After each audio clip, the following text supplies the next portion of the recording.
get the thoughts of Darwin Friend, who's head of research at the Taxpayers Alliance. Hello, Darwin.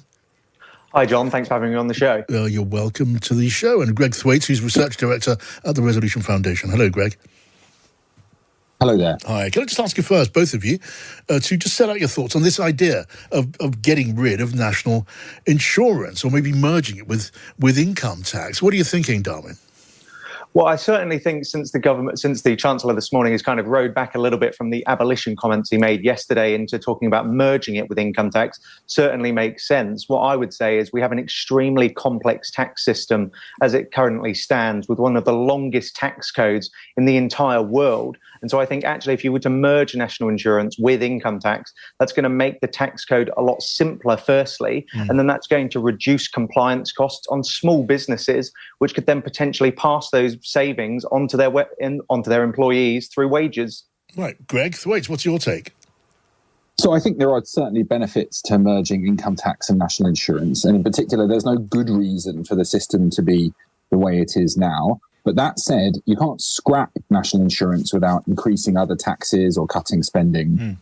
People have been talking about this merger for decades. And there are plenty of other problems with the UK tax system that would be much easier and cheaper to fix. So I don't think it's worth the hassle.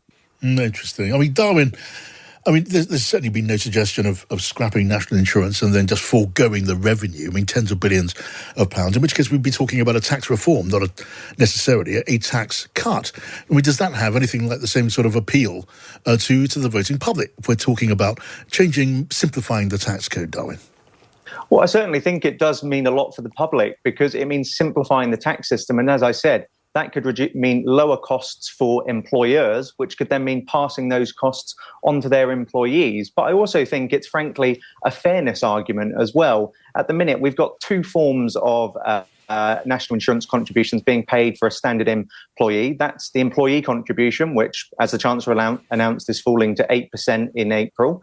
And then you've also got the employer contribution as well, which is just under 14%, which isn't changing at all. Now, I think it's fair that if we were to reform the tax system and merge these two taxes, it's actually going to show, if the rates stayed the same, that taxpayers aren't paying a 20% basic rate of income tax, really. They're paying over double that. It's over 40% if you merge the two of them. Yes. So I think the basic principle of fairness that we simplify the tax system in this way. Greg?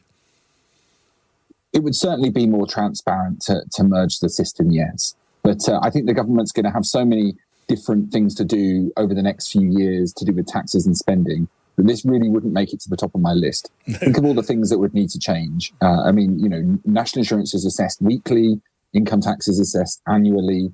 What would we do about pensioners? Would they get a large tax increase, or would we have different tax rates for people of different ages, and so on?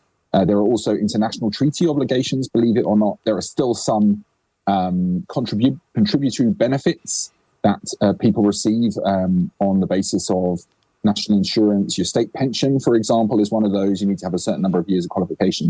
All of these problems are solvable, and none of these problems really should be there in the first place. But governments have to prioritise, and for me, this shouldn't be number one priority. Right. Now, Darwin, it was only a couple of years ago we were being told that raising national insurance would provide the money to solve social care once and for all. Well, social care has not been solved at all, has it? And now we're talking about getting rid of it. Well, I think the issue with national insurance, as you highlight there, is that it was increased in theory to pay for social care a couple of years ago before that initial increase was actually scrapped. But in reality, the myth of national insurance is that it's actually a hypothecated tax. In reality, it's just another form of income tax, which is used to go into the general fund and spent on pretty much whatever the government wants. And so I think part of the benefit of merging it with income tax, as has been suggested, is it's finally going to remove that myth that national insurance contributions goes towards a special fund that saves up over time and that you eventually withdraw really later on in life. In reality, what national insurance is a pay-as-you-go system where taxpayers today are paying for benefit payments to go out today. Greg, just a thought on the wider strategy of the Chancellor in this budget, looking at it 24 hours later.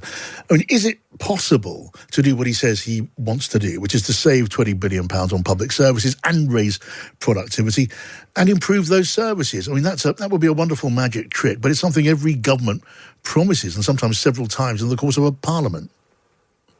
Yes, I think the spending cuts that are coming down the road are very tight. And what the Chancellor is saying is that we won't cut services, we'll just do them more efficiently. And I think that would be great if we could do it.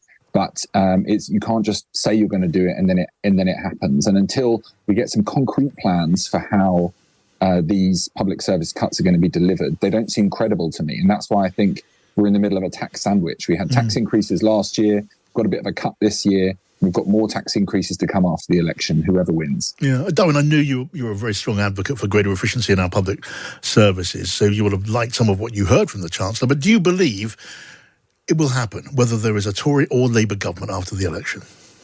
Well, I think it needs to happen, frankly. I mean, we talk about the tax burden, which is, despite the budget yesterday, still going to reach a 75-year high in the next financial year. But we've also got a cost of government crisis. We are spending over £1.1 trillion at the minute.